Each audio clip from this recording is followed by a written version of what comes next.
Бұл видеода сіздерге мына фонды қалай кесіп алуды көрсетем. Бұл бір тәсіл.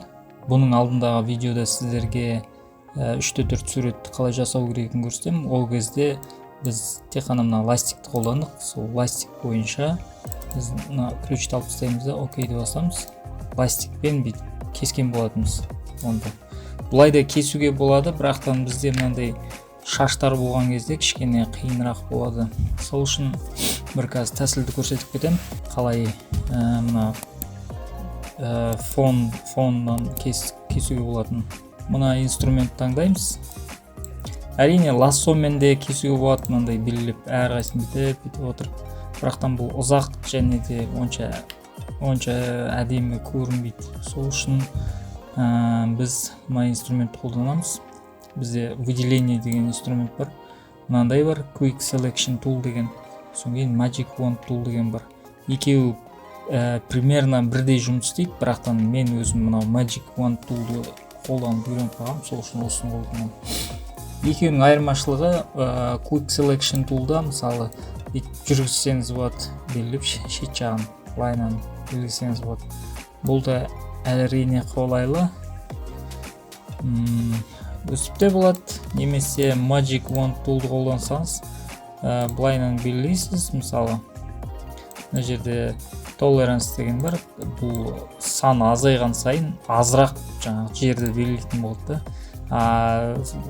Несі көбейген сайын, саны көбейген сайын көбірек жер белгілейтін болады. Аласта мысалы бір басасыз, белгілейсіз, содан кейін Shift ұстап тұрасыз да қалған белгіленбей қалған жерлерді басасыз, бүйтіп Shift басып тұрасыз, белгілейсіз.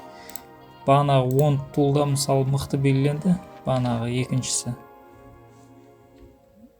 Белгілейсіз. Мына жердің бәрі примерно жақсы алынды деген ойдамын. Бәрін белгіледік примерно. Соңғы келесіде мына жерде белгілейсіз, вот примерно.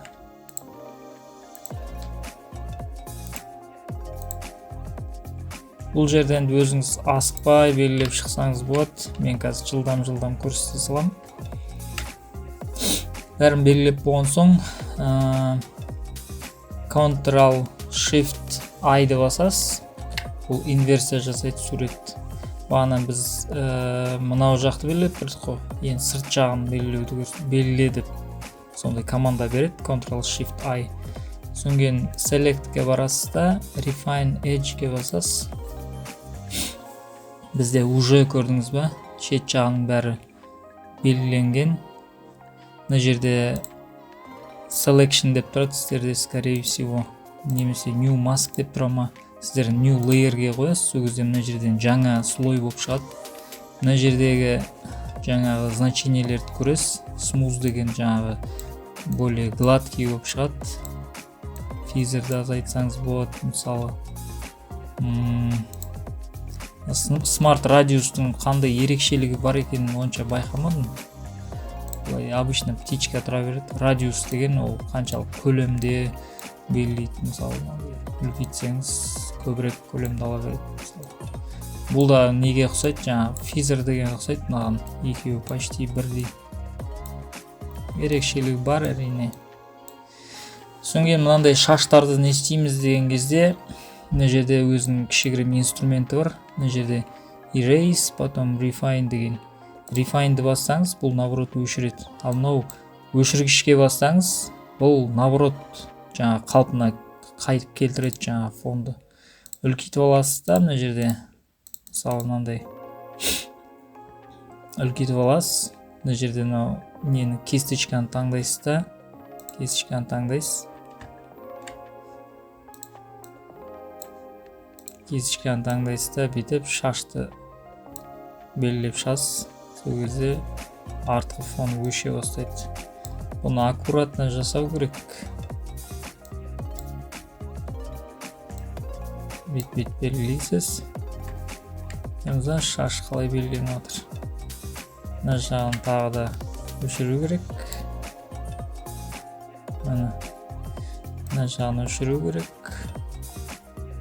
шлей мына жаққа кетіп қалмайсыз ғой, шет жағында ғана жүргеніңіз, мына жер қатты болып кетті шлей.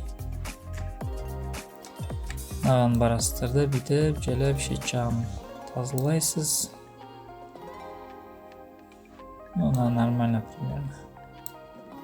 Мынаны тазалайсыз. Мына жерлер қиындау кішкене.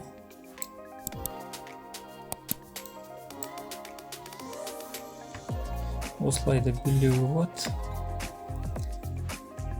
Енді аккуратно бәрін істесеңіз, әдемі қылып былайынан жаңа белгілеп шығуға болады. Осындай кішкентай майда шаштарды сондайды белгілегенге өте жақсы осы Refinage деген. Содан кейін мына жерде міндетті түрде ұмытпаймыз, мына жерде New Mask деген тұру керек. Сол кезде сізге жаңа слойдан белгіленіп шығады. Содан кейін бәрін белгілеп болған соң OK-ді басасыз. OK-ді басқан соң сізге новый слой шығады мына жерде. И мына жерде сіздің бағанағы ескі неңіз тұрады көрдіңіз, разницасы. Мына жерден жаңадан слой жасап, мысалы артынан басқа түс берсеңіз де болады, мысалы фиолетовый ма, басқа түс берсеңіз болады, розовый ма, көрдіңіз. Мына жердің бәрін аккуратно белгілесеңіз, әдемі белгіленуге болады. Осындай шаштарды, жаңағы сложный фон, однотонный и сложный фондарды белгілегенге осы бір әдіс өте жақсы. Жаңағы 3-4 сурет жасаған кезде өте ыңғайлы қолданған.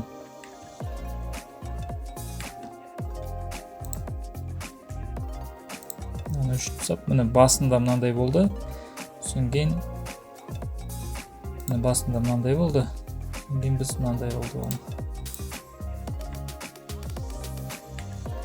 Бұның бәрін аккуратно бәрін жасасаңыз, жақсылап әдемі қылып выделить етіп, басының бәрін жаңағы сөйтсеңіз әдемі болып шығады.